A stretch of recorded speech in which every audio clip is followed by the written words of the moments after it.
Olá pessoal, tudo bem?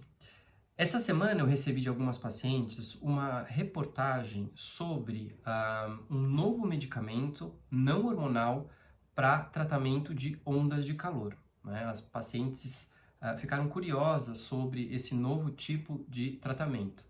E eu achei por bem falar aqui também nessa mídia sobre essa nova alternativa de tratamento para onda de calor. Essa reportagem ela é resultado, né, de uma publicação, ela dá mídia a uma publicação numa revista bastante importante, a JAMA, sobre um ensaio clínico demonstrando, né, que esses medicamentos, que são os antagonistas de neurocininina 3, mostrando que eles são eficazes no tratamento da onda de calor e também bastante seguros. E aí, como veio esse resultado e provavelmente o caminho, né, desses tratamentos é chegar no mercado, a reportagem já falava sobre isso, né? Vale citar que esse tipo de medicamento não existe no Brasil. Ainda a gente não tem, né, essas moléculas sendo comercializadas no Brasil. E existem duas moléculas já em estado aí bastante avançado, né? Uma para ser aprovada e outra demonstrando os resultados de eficácia e segurança e provavelmente vai ser aprovada no futuro, mas ainda não temos disponíveis, né, na farmácia. Mas eu acho que em breve teremos, então a gente pode conversar um pouquinho sobre esse tipo de medicamento que são os antagonistas de neurocininina 3. Para a gente entender como eles funcionam, eu acho que a gente precisa entender como funciona a regulação da temperatura corpórea, né? Então, nós temos uma região no cérebro, que é o hipotálamo. Nessa região existem neurônios especializados, que são os neurônios KND ou KIND.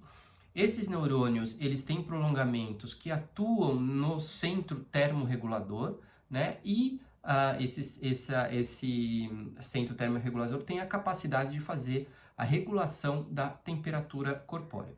Quando esses neurônios KIND são estimulados, né, e de maneira equilibrada, eles têm uma atuação equilibrada no centro termorregulador e a temperatura corpórea fica estável. Agora, quando há um desequilíbrio no estímulo destes neurônios KND, todo o processo fica desorganizado e aí você pode ter uma onda de calor.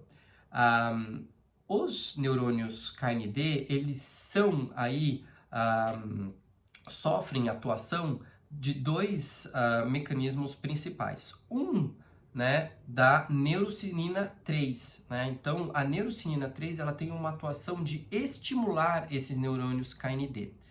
E quem faz o efeito contrário, né, que faz um efeito de inibição desses neurônios é o próprio estrogênio.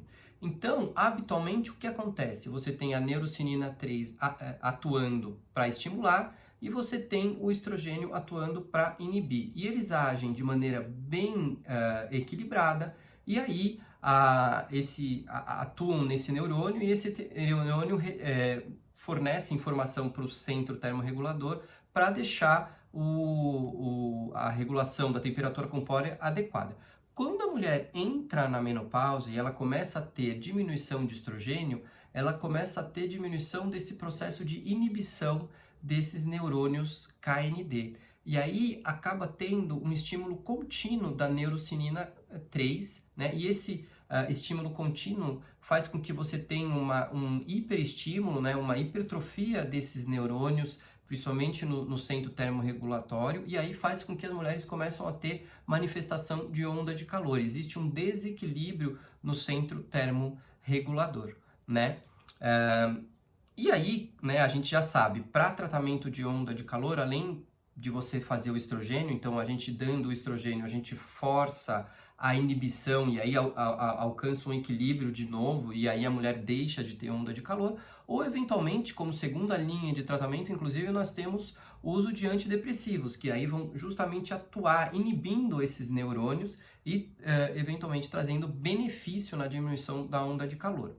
E agora existem, né, esses novos medicamentos que são os antagonistas de neurocianina 3. Então, eles vão diminuir a ação da neurocianina 3, né? Então, vão diminuir esse estímulo contínuo nos neurônios KND. Então, ao invés de eu aumentar com o estrogênio ou inibir o neurônio, eu vou inibir o estímulo, que é o estímulo antagonizando o efeito da neurocianina 3.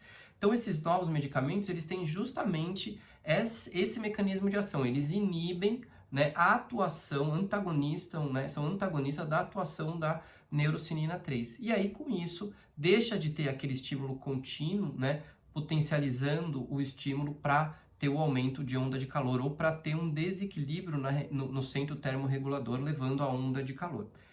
E eles sim, né, se parecem ser bastante eficazes e também seguros.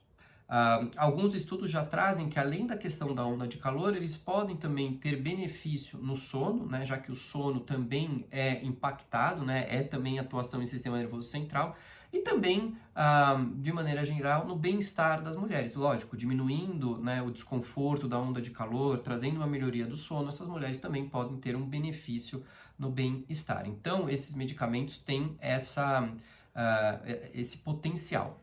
Porém, a gente não pode esquecer que a terapia de reposição hormonal, ela não tem essa atuação só central, ela tem também atuação periférica, né? Traz outros benefícios, como benefício ósseo, benefício endotelial, cardiovascular, né? Benefício na diminuição do risco de diabetes, na melhoria de colesterol, enfim, a terapia de reposição hormonal acaba sendo mais completa, tendo, além da atuação no centro termorregulador, diminuindo a onda de calor, ela traz outros benefícios. Agora, sim, tem mulheres que não podem fazer, tem contraindicação absoluta, e tem mulheres que têm receio de fazer, não querem. Para essas mulheres, esses medicamentos, né, conhecidos como antagonistas da neurocianina 3, podem ser uma boa forma de tratamento. Eu estou falando neurocianina 3, mas pode ser neurocianina 1 e neurocianina 3, né? Aí há uma variação, uma pequena diferença entre essas duas moléculas que eu estava falando, mas de maneira geral, elas inibem a atuação da neurocianina, tá bom? Então era isso que eu queria comentar com vocês. Obrigado pela atenção.